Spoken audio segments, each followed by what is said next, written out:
It's time again for the Insiders with Chuck Chvala and Scott Jensen, sponsored by the Wisconsin Counties Association and the Tommy G. Thompson Center on Public Leadership. Hi, I'm Chuck Chvala, former Senate Majority Leader. And I'm Scott Jensen, former Assembly Speaker. And we're the Insiders. So, Scott, you and I know it's budget time.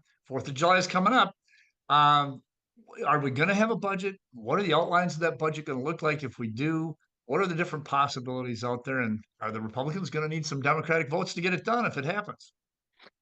I think it's likely that we're going to get a bipartisan budget done before the 4th of July, which is the traditional deadline for the Joint Finance Committee in the legislature. So how do you get a bipartisan budget? Each side has got to be able to point to something as a win. I don't think either team's going to get any big wins. It's going to be a series of small wins. It's going to be mostly a cost to continue budget and sort of puts off a lot of big decisions until after the next elections. I think the governor will get more money for childcare, for special education, for K-12.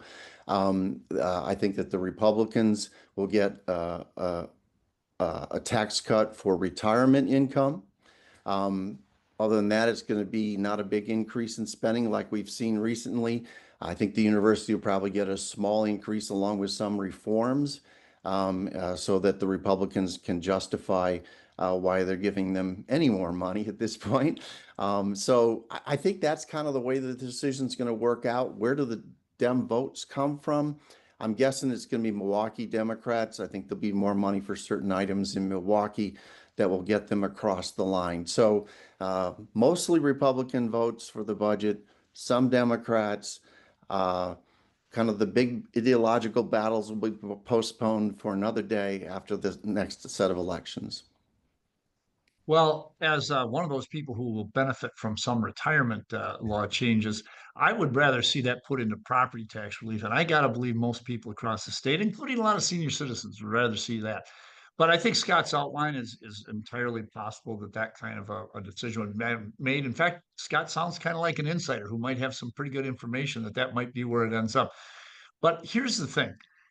If you're a Democrat, clearly the Republicans cannot get this across the finish line without them. If you've been watching the press, you see that Senator Nass and Senator Kapanga, they're no's on this budget.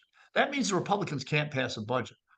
You know, politically, but also maybe even from a policy standpoint, it may be better to just walk away from this and let them hang out there. And if they can't put a budget on Tony Everett's desk, they're in deep trouble for the next election, both the Republicans in the Assembly and the Senate. And that would leave Democrats the ability to do a variety of things and not have more restrictions put on Milwaukee for that money that's going to come through, not have retirement income money put there, but instead be able to put it toward property tax relief. And I think that if the Republicans hang too tough, they ought to just walk away from it. Say, good luck. You pass a budget, put it on my desk, and we'll see what happens. Because I think at the end of the day, there are some huge things that I'm not sure are being fully taken into account. I've heard that hundreds, if not thousands, of jobs in Wisconsin government are going to be stripped away with the changes that the Trump administration is making. These are things that mean people may not be able to get their unemployment compensation checks or workers' compensation checks, or maybe even, I don't know, tax refunds on time. That's the kind of thing that can really hurt state government and hurt the credibility of a governor. And that's something to be taken into account as you consider these things. So will we get a budget? I bet we will, because I think that everybody just feels that they have to do something. But should we get a budget? I think that's a much more open question. And I think unless they get something that's going to take care of all of these problems, maybe have some money left for the future because there are going to be other issues, I'd be thinking about walking away from it. I'm not saying that's going to happen, but I'm saying that's maybe what should happen.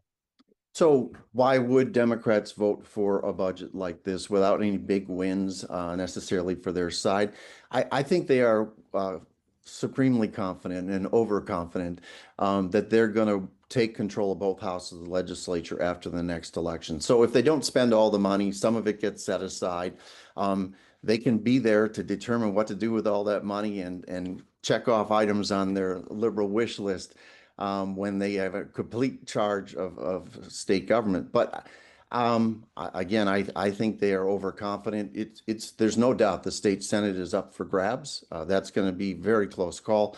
But I don't think they're going to take control of the state assembly and the state senate in this next election. They were overconfident in the last elections. I think they're overconfident again this time. But at least Wisconsin gets a budget and things move forward. I think that Scott, it's a good analysis, but remember, Scott's a partisan, and so am I. My view, the Senate is a slam dunk. The Assembly, given the fact that Trump is in office, the midterm after his election, that looks like the Assembly is going to switch their way too. So I think that it's going to be a good year next year for Democrats, which is why, in my view, why would they do a budget? They can wait and do all of their priorities later and don't give the Republicans some of these wins, which Democrats appear to be ready to concede to them. But it's the budget process is the most interesting process in the Capitol and by far the most important. And it's going to be interesting to watch. Bowl of popcorn time. We should have a good time. And I think Scott probably is not far off from what's going to happen. See you next time. You've been listening to The Insider with Chuck Chvala and Scott Jensen, sponsored by the Wisconsin Counties Association and the Tommy G. Thompson Center on Public Leadership.